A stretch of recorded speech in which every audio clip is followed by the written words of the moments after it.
ओम शांति। बाबा के 26 मार्च 2023 के अव्यक्त महावाक्य हैं। रिवाइज मुरली है 1/2/1994। बाबा ने सुनाया है। टाइटल है आज की मुरली का त्रिकालदर्शी स्थिति के श्रेष्ठ आसन द्वारा सदा विजयी बनो और दूसरों को शक्ति का सहयोग दो। ये है बाबा की मुरली का टाइटल। बाबा सुना रहे हैं। आज त्रिकालदर्शी बाप दादा अपने सर्व मास्टर त्रिकालदर्शी बच्चों को देख रहे हैं। त्रिकालदर्शी बनने का साधन बाप दादा ने हर बच्चे को दिव्य बुद्धि का वरदान बाप ब्राह्मण जन्म की विशेष सौगात दी, क्योंकि दिव्य बुद्धि द्वारा ही बाप को अपने आप को और तीनों कालों को स्पष्ट जान सकते हैं। दिव्य बुद्धि और याद द्वारा ही सर्व शक्तियों को धारण कर सकते हैं। इसलिए पहला वरदान दिव्य बुद्धि है। ये वरदान बाप दादा ने सर्व बच्चों को दिया, लेकिन इस वरदान को प्रत्यक्ष जीवन में नंबरवार कार्य में लगाते हैं। दिव्य बुद्धि त्रिकालदर्शी स्थिति का अनुभव कराती है। चारों ही सब्जेक्ट द्वारा धारण करने का आधार दिव्य बुद्धि है। चारों ही सब्जेक्ट सभी बच्चे अच्छी तरह से जानते हैं, वर्णन भी करते हैं, लेकिन जानना वर्णन करना यह सभी को आता है, चाहे नए हो चाहे पुराने। इसमें सभी होशियार हैं, किसमें? वर्णन करने में और जानने में। लेकिन धारण करना इसमें नंबर 1 बन जाते हैं। धारणा सबकी अलग अलग होती है ना, कोई किस रीति धारण कर रहा है, कोई किस रीति धारण कर रहा है। दिव्य बुद्धि की विशेषताएं। दिव्य बुद्धि वाली आत्माएं कोई भी संकल्प को कर्म व वाणी में लाने समय हर बोल और हर कर्म को तीनों काल से जानकर फिर प्रैक्टिकल में लाती है। यानी कि उसकी वो हर चीज़ देखेंगे कि गलत है, सही है, क्या फ़ायदा है, क्या नुकसान है। सब चीज़ों को देखकर तब उसको प्रैक्टिकल में लाते हैं। साधारण बुद्धि वाली आत्माएं बहुत करके वर्तमान को स्पष्ट जानती हैं, लेकिन भविष्य भूतकाल को स्पष्ट नहीं जानती। दिव्य बुद्धि आत्मा को पास्ट, फ्यूचर और इतना ही स्पष्ट होता है। यानी कि जिस दिव्य बुद्धि है उसको प्रेजेंट, पास्ट और फ्यूचर तीनों कालों का ज्ञान रहता है। जैसे प्रेजेंट स्पष्ट है, तीनों ही काल साथ साथ स्पष्ट अनुभव होता है। वैसे सभी कहते भी हैं, जो सोचो, जो करो, जो बोलो, आगे पीछे को सोच समझ कर करो, करके करो। कर्म के पहले परिणाम को सामने रखो। हम जो भी कार्य कर रहे हैं उससे पहले हम देख लें कि इसका परिणाम क्या होगा। इसका परिणाम गलत है तो उस कार्य को हम ना करें। तो ये किसका कार्य है? दिव्य बुद्धि आत्मा का। बाबा ने सुनाया है दिव्य बुद्धि आत्माएं हैं तो वो हर कर्म का प्रेजेंट, फ्यूचर और पास्ट देखकर ही वो कर्म करेंगी और उसको प्रैक्टिकल में लाएंगी। परिणाम हुआ भविष्य। इसमें नंबर 1 है त्रिकालदर्शी बुद्धि। त्रिकालदर्शी बुद्धि कभी असफलता का अनुभव नहीं करेगी, लेकिन तीनों प्रकार की बुद्धि वाले हैं। पहला नंबर सुनाया सदा त्रिकालदर्शी बुद्धि, यानी कि जो पहला नंबर किसका है? जो सदा ही त्रिकालदर्शी है। दूसरा कभी त्रिकालदर्शी, कभी एक कालदर्शी। यानी कि पहला नंबर किसका है? त्रिकालदर्शी। दूसरा है कभी त्रिकालदर्शी कभी एकालदर्शी। तीसरा नंबर है अलबेली बुद्धि, जो सदा वर्तमान को देखते, सदा यही सोचते कि जो अभी हो रहा है, मिल रहा है, वह चल रहा है, इसमें ठीक रहे। भविष्य क्या होगा इसको क्या सोचें। केवल वो किसका सोचते हैं? केवल वर्तमान को सोचते हैं। लेकिन अलबेली बुद्धि आदि मध्य अंत को न जानने के कारण सदा सफलता प्राप्त करने में धोखा खा लेती। तो बनना है त्रिकालदर्शी बुद्धि। क्या बनना है हमको? क्या बनना है हमको? हमको बनना है त्रिकालदर्शी बुद्धि। बाबा क्या बना रहे हैं हमको? बाबा बना रहे हैं हमें त्रिकालदर्शी बुद्धि। त्रिकालदर्शी स्थिति ऐसा आसन है जिस आसन अर्थात स्थिति द्वारा स्वयं भी सदा विजयी और दूसरों को भी विजयी बनाने की शक्ति व सहयोग देने वाले हैं। दिव्य बुद्धि दिव्य बुद्धि विशाल बुद्धि है। दिव्य बुद्धि बेहद बुद्धि है। तो चेक करो, क्या चेक करना है? स्वयं की बुद्धि किस नंबर की बनाई। बाबा ने अब देखो सारे दे दिए क्या क्या क्या स्थिति बन सकती हैं। एक कालदर्शी वाली आत्माएं हैं, त्रिकालदर्शी वाली आत्माएं, अलबेली आत्माएं। अब आप लोगों को, हम ब्राह्मण आत्माओं को अपना चेकिंग करने के लिए बाबा ने कार्य दिया है कि हम किस बुद्धि की आत्मा है। हम अलबेली आत्मा हैं, त्रिकालदर्शी हैं, या कभी कभी त्रिकालदर्शी कभी कभी कालदर्शी। तो ये हमें चेक करना है अब स्वयं में। बाबा ने आज का ये हमें होमवर्क दे दिया है।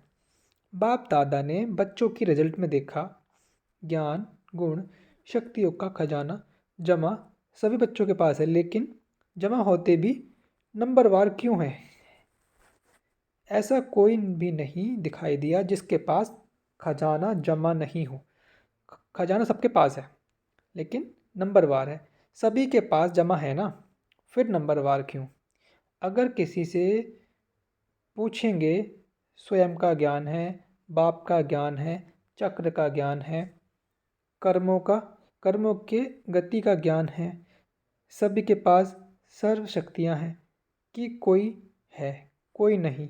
ज्ञान में सभी ने हाँ किया और शक्तियों में हाँ क्यों नहीं किया? क्योंकि ज्ञान सबको है लेकिन शक्तियाँ सबके पास नहीं हैं। बाबा ने बहुत खूब बात बताई है कि ज्ञान सबके पास है लेकिन शक्तियाँ सबके पास नहीं है। ये नंबरवार हैं, शक्तियों में नंबरवार है, लेकिन ज्ञान तो सबके पास है लेकिन शक्तियों में नंबरवार है। अच्छा, सभी गुण हैं, सब गुण बुद्धि में ज्ञान भी है, शक्तियाँ भी हैं, फिर नंबरवार क्यों? फर्क क्या लगता? खजाने को विधि पूर्वक कार्य में लगाना नहीं आता। क्यों नहीं आता? हम क्या नहीं आता हमको? जो खजाना मिला है उसको हमें कार्य में लगाना नहीं आता। समय बीत जाता है, फिर सोचते हैं ऐसे करते, इस विधि से चलते तो सिद्धि मिल जाती। अब बाद में पछताने से क्या होगा? इसलिए बाबा पहले ही हमें आगाह कर देते हैं कि हमें किस रीति चलना है।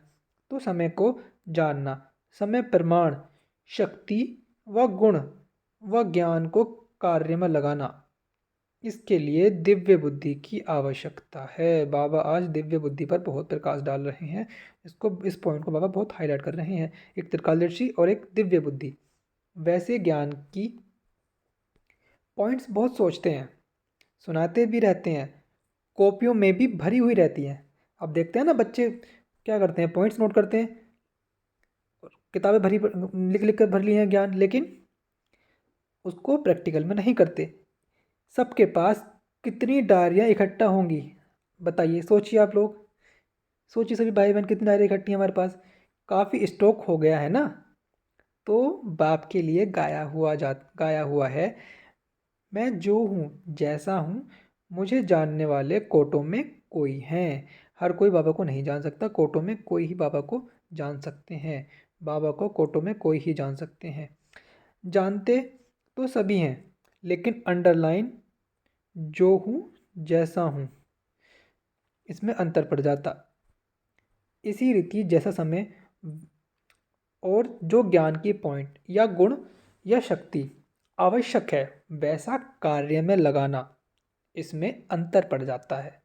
और इसी अंतर के कारण नंबर 1 बन जाते हैं। कारण समझा? बाबा पूछ रहे हैं आपसे, कारण समझा आपने? एक तो समय प्रमाण विधि का अंतर पड़ जाता, दूसरा कोई भी कर्म व संकल्प त्रिकालदर्शी नहीं करते, इसलिए नंबर 1 बन जाते। कोई भी संकल्प बुद्धि में आता है तो संकल्प है बीज। संकल्प क्या है? संकल्प है बीज। संकल्प है हमारा बीज। वाचा और कर्मणा बीज का विस्तार है। अगर संकल्प बीज को त्रिकालदर्शी स्थिति में स्थित होकर चेक करो, शक्तिशाली बनाओ, तो वाणी और कर्म में स्वतः ही सहज सफलता है ही। संकल्प को चेक नहीं करते अर्थात बीज शक्तिशाली नहीं होता तो वाणी और कर्म में भी सिद्धि की शक्ति नहीं रहती। लक्ष्य सभी का सिद्धि स्वरूप बनने का है। तो सदा सिद्धि स्वरूप बनने की विधि जो सुनाई उसको चेक करो। बाबा आज बहुत चेकिंग के लिए पॉइंट्स दे रहे हैं। बीच बीच में बुद्धि अलबेली बन जाती है, इसलिए कभी सिद्धि अनुभव करते हैं, कभी मेहनत अनुभव करते हैं, कभी सिद्धि अनुभव करते हैं और कभी मेहनत का अनुभव करते हैं। बाप दादा सभी बच्चों से प्यार की निशानी है कि सब बच्चे सदा सहज सिद्धि स्वरूप बन जाएं। देखो प्यार की निशानी क्या है, बाबा ने क्या बताई है?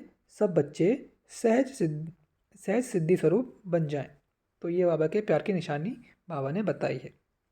आपके जड़ चित्रों द्वारा भक्त आत्माएं सिद्धि प्राप्त करती रहती हैं।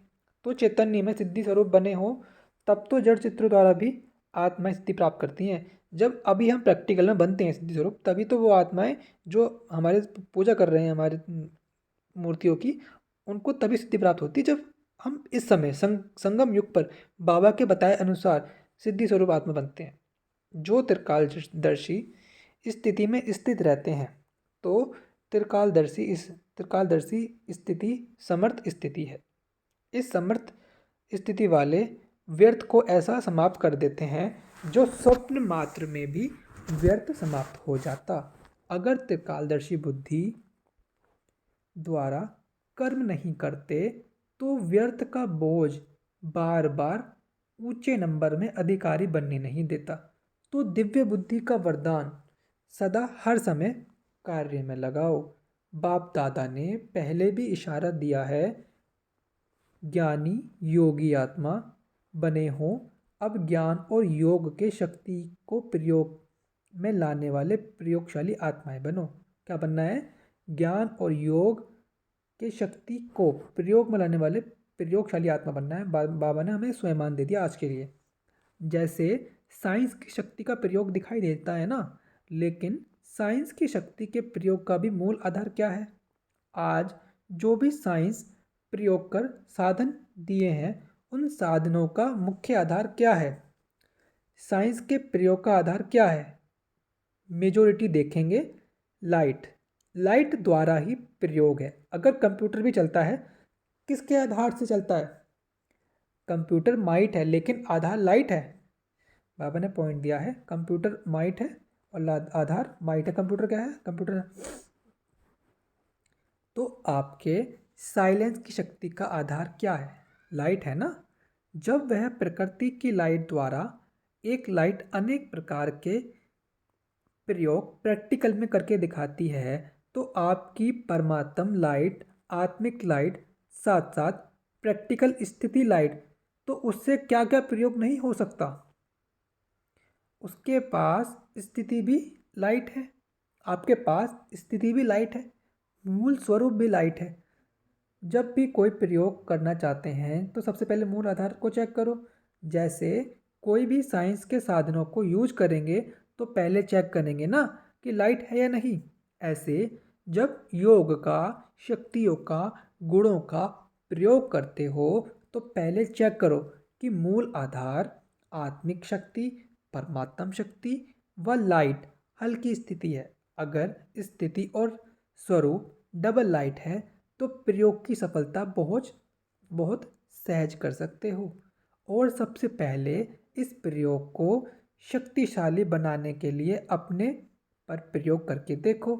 हर मास व हर 15 दिन के लिए कोई ना कोई विशेष गुण व कोई ना कोई विशेष शक्ति का स्वयं प्रति प्रयोग करके देखो, क्योंकि संगठन में व संबंध संपर्क में पेपर तो आते ही हैं।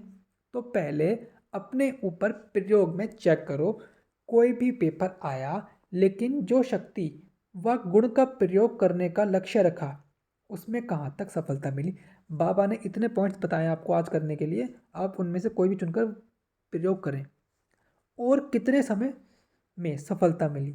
जैसे साइंस का प्रयोग दिन प्रतिदिन थोड़े समय में प्रत्यक्ष रूप का अनुभव कराने में आगे बढ़ा रहा है, तो समय भी कम करते जाते हैं, थोड़े समय में ज़्यादा।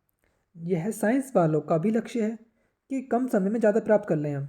ऐसे जो भी लक्ष्य रखा उसमें समय को चेक करो और सफलता को भी चेक करो। जब स्वयं के प्रति प्रयोग में सफल हो जाएंगे तो दूसरी आत्माओं के प्रति प्रयोग करना सहज हो जाएगा। जब हम खुद जो प्रयोग हम खुद पर कर रहे हैं उसमें हम सफलता प्राप्त कर ली, तब हम दूसरों को उस प्रयोग करने में आसानी होगी।